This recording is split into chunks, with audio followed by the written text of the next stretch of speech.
Hello friends, 10th டே பீஸா கோபுரம் பார்க்குறதுக்கும் ஜெனிவாவுக்கும் ஒரு நாள் ட்ரிப் போனோம். அங்கே முதல்ல வந்து ஒரு மாலில் நிறுத்தி கொஞ்சம் எல்லாம் ஸ்நாக்ஸ் அதெல்லாம் வாங்குறதுனா வாங்கிக்கோங்கன்னு சொல்லிவிட்டு ஒரு மாலில் நிறுத்தினாங்க. அந்த மாலில் நிறுத்தி கொஞ்சம் எல்லாம் பார்த்துட்டு அதுக்கப்புறம் எங்களோட ஜேர்னியை தொடர்ந்து போயிட்டே இருந்தோம். அங்கே வந்து பார்த்திங்கன்னா ஒரே பஜனை எல்லாம் பாடிட்டு இருந்தாங்க. அதுக்கப்புறம் வந்து அங்கே கார்டன், இங்கிலீஷ் கார்டன் அப்படிங்கிற ஒரு இடத்துக்கு ஜெர்டிஸ் கார்டன் அப்படின்னு கூட்டிகிட்டு போனாங்க. அங்கே பாருங்கள், ஒரு ஃபவுண்டைன் தண்ணி வந்து 140 மீட்டர் உயரத்துக்கு ஆஃப் கியூபிக் தண்ணி வந்து அங்கேருந்து கொட்டிக்கிட்டே இருக்குது. இது வந்து திடீர்னு ஒரு நாள் ஏதோ ஒரு நாள் ஸ்டாப் பண்ணுவாங்களாம். எங்கள் கைட் சொல்லிக்கிட்டே இருந்தார், நீங்கள் போகிறப்போ அது இருந்துச்சுன்னா பார்ப்பீங்க, இல்லைன்னா என்ன இது குறை சொல்லக்கூடாதுன்னு சொல்லிக்கிட்டே இருந்தார். நல்ல வேலைக்கு அவர் கூட்டிகிட்டு போன அன்னைக்கு அந்த ஃபவுண்டைன் வந்து ஒர்க் பண்ணிகிட்டு இருந்துச்சு. ஆனால் நாங்கள் பார்த்து முடிக்கிறதுக்குள்ளேயே அதை நிறுத்திட்டாங்க தண்ணியை.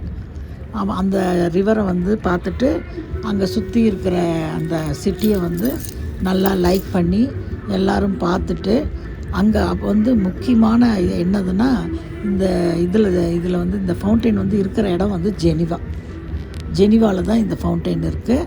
இந்த இங்கிலீஷ் கார்டன் அப்படிங்கிற ஒரு இடத்துல அதுக்கு முதல்ல வந்து பார்க்கணும். அது ரொம்ப நல்லா இருந்துச்சு. அதில் வந்து வீலு எல்லாம் இருந்துச்சு. அதுக்கப்புறம் அங்கே வந்து ஒரு கடிகாரமும் வச்சுருந்தாங்க.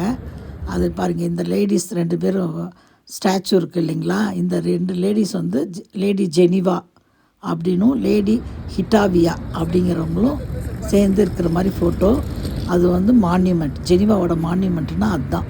இது வந்து கிளாக்கு போட்டு வச்சுருக்குறாங்க. அந்த கிளாக் வந்து ரொம்ப இம்பார்ட்டண்ட் கிளாக்குங்க.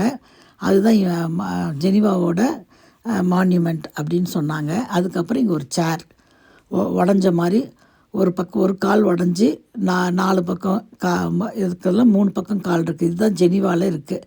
யுனைடெட் நேஷன் பில்டிங்க்கு பக்கத்தில் எதிரிலேயே இந்த சேர் வச்சுருக்காங்க. இது எதுக்கு வச்சுருக்காங்கன்னா, அதுக்கு வந்து என்ன காரணம் அப்படிங்கிறத கீழே வந்து விக்டிம்ஸ் எக்ஸ்ப்ளோசிவில் செத்து போயிருப்பாங்க இல்லையா வாரில், அவங்களுக்காக இது வச்ச ஒரு மான்யூமெண்ட்டாக. இது வந்து ஜெனிவாவில் யுனைடெட் நேஷன் பில்டிங்க்கு எதிரில், யுஎன்ஓக்கு எதிரில் இருக்குது. அப்புறம் யுஎன்ஓ பில்டிங்கை பார்த்தோம். அங்கே வந்து இருக்கிற எந்தெந்த கண்ட்ரி மெம்பராக இருக்கோ அவங்களோட ஃப்ளாகெல்லாம் வச்சுருக்காங்க. அதை போயிட்டு நின்று ஃபோட்டோ எடுத்துக்கிட்டோம். அதுக்கப்புறம் சிட்டி சென்டருக்கு கூட்டிகிட்டு போனாங்க. எங்கே போனாலும் சிட்டி சென்டருக்கு கூட்டிகிட்டு போவாங்க. அதை போயிட்டு அங்கே எல்லாம் ஃபோட்டோ எடுத்துகிட்டு எங்களுக்கு லஞ்சு முடிச்சுட்டு நாங்கள் பீஸா கோபுரத்துக்கு வந்தோம். பீஸாவுக்கு போகிறதுக்கு முன்னால் எங்கள் பஸ்ஸில் எப்பயும் போல் பயங்கரமாக பஜனை பண்ணிக்கிட்டே வந்தாங்க. காலையில் ட்ராவல் பண்ணோம்னா மத்தியானம்லாம் பஜனை சாப்பிட்டு முடிச்சுட்டு அடுத்த பிளேஸ் வர முடியாது. ஆனால் இது 580 கிலோமீட்டர் வரும் பீஸாக்கு போகிறதுக்கு. அதனால் அவ்வளோ பஜனை பாட்டு பாடிக்கிட்டு எல்லாம் வந்தோம். அதுக்கப்புறம் இந்த பீஸா டவர், லீனிங் பீஸா டவர் அப்படிங்கிறது தான் இதோட பேர். இது வந்து 1372 கட்டியிருக்கிறாங்க. அதுக்கப்புறம் அது வந்து லீன் ஆக அதுக்கப்புறம் தான் ஆரம்பிச்சதான். இது வந்து ஸ்ட்ரைப்டு டூம் அப்படிங்கிறாங்க, பீஸா டூம். இது வந்து ரோமனோட மார்பிளில் கட்டின ஒரு மான்யூமெண்ட்டு. அதுக்கு பக்கத்துலேயே வந்து ஒரு கெத்திட்ரல் கட்டியிருக்கிறாங்க. இது வந்து 1156 ஆரம்பித்து கட்டி முடிச்சிருக்காங்க. பீஸா கோபுரம் இருக்கிற இடத்துக்கு பக்கத்துலேயே அது இருக்குது. அதில் வந்து எல்லோரும் கையை வச்சுக்கிட்டு பீஸாவை தள்ளுற மாதிரி, அப்புறம் அதை பிடிக்கிற மாதிரி விதவிதமாக ஃபோட்டோ எடுத்தாங்க. எனக்கு தோணின விதத்தில் நானும் ஃபோட்டோலாம் எடுத்தேன். பீஸா வந்து சாய்ந்த கோபுரம்னு நம்ம படிப்போம் ஹிஸ்ட்ரியில். பீஸா கட்டி முடித்தோடனே அது டில்ட் ஆக ஆரம்பிச்சது. ஒரு வருஷத்துக்கு ஒரு நூற்றாண்டுக்கு 1 இன்ச் நகர்ந்துட்டு இருக்குதுங்கிறது தான் அதனோட இம்பார்ட்டண்ட் பிளே இது. அதை வந்து பாருங்களேன், பீஸா வந்து இன்னொரு கட்டடத்தோட கம்பேர் பண்ணி பார்க்குறப்ப தான் அது வந்து எப்படி லீன் ஆகிட்டு இருக்குதுங்கிறது நம்மளுக்கு தெரியும். அதை வந்து நான் உங்களுக்கு காமிக்கிறேன் பாருங்கள். நான் அப்படியும் ஃபோட்டோலாம் எடுத்தேன். இதுதான் பேப்டிஸ்ட்ரின்னு சொல்லிட்டு அதுவும் வந்து அங்கே கட்டியிருக்கிறாங்க. அதையும் பார்க்கலாம். பீஸா கோபுரம் எப்படி லீனாக இருக்குது அப்படிங்கிறத உங்களுக்கு பார்க்கணுன்னா அதை நான் வந்து இன்னொரு ஃபோட்டோ வரும் பாருங்கள். கம்மிங் ஃபோட்டோவில் பார்த்திங்கன்னா தெரியும் எப்படி வந்து சாஞ்ச மாதிரி இருக்குது அப்படின்னு. பார்க்குறப்ப நேராக இருக்கிற மாதிரி தான் தெரியுது பீஸா கோபுரம். ஆனால் அதை வந்து ஒரு ஆங்கிளில் பார்க்குறப்போ ஒரு பில்டிங்கோட கம்பேர் பண்ணி பார்க்குறப்போ அது வந்து அந்த பில்டிங் இருக்கிறத விட இது சாஞ்சிருக்கு அப்படிங்கிறது நல்லாவே தெரியுது. இது ஒரு பெரிய கெத்தட்ரல். அது வந்து அங்கே இருக்குது, அந்த பீசா கோபுரத்துக்கு பக்கத்துலேயே, அந்த பீசா கோபுரம் இருக்கிற இடத்துலையே அதை கட்டி முடிச்சிருக்கிறாங்க. இது வந்து பீசாவுக்கு முன்னால் கட்டி முடித்ததான். 1152லேருந்து 1363 முடிய கட்டி முடிச்சிருக்காங்க அப்படின்னு எங்கள் கைடு சொன்னார். அதையும் பார்த்துட்டு அப்புறமே வந்து ஃபோட்டோலாம் எடுத்தோம். கெத்திடரை தொடுற மாதிரியெல்லாம் எடுத்தேன்.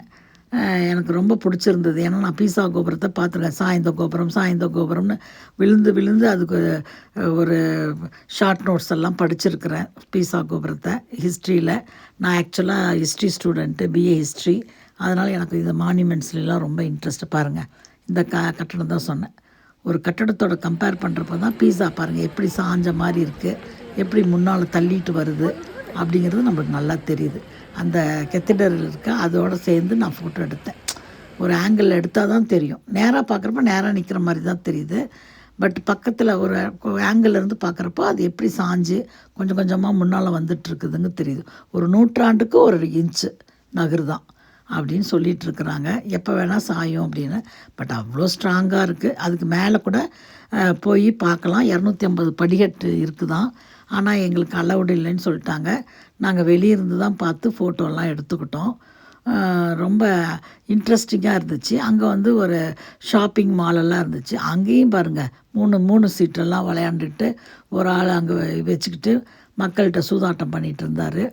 அப்புறமே வந்து அங்கே வந்து ஒரு ஷாப்பிங் மால் இருக்குது.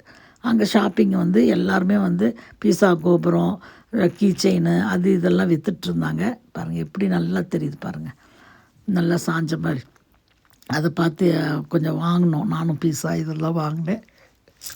அதுக்கப்புறம் கொஞ்சம் ஃபோட்டோ செஷன், இப்படி தள்ளுற மாதிரி, அப்புறம் அதை கையை பிடிக்கிற மாதிரி அப்படிலாம் எடுத்தாங்க. அங்கே எப்படி எடுக்கிறாங்களோ அதை பார்த்துட்டு நானும் அந்த மாதிரிலாம் ஃபோட்டோ எடுத்தேன். தேங்க்யூ.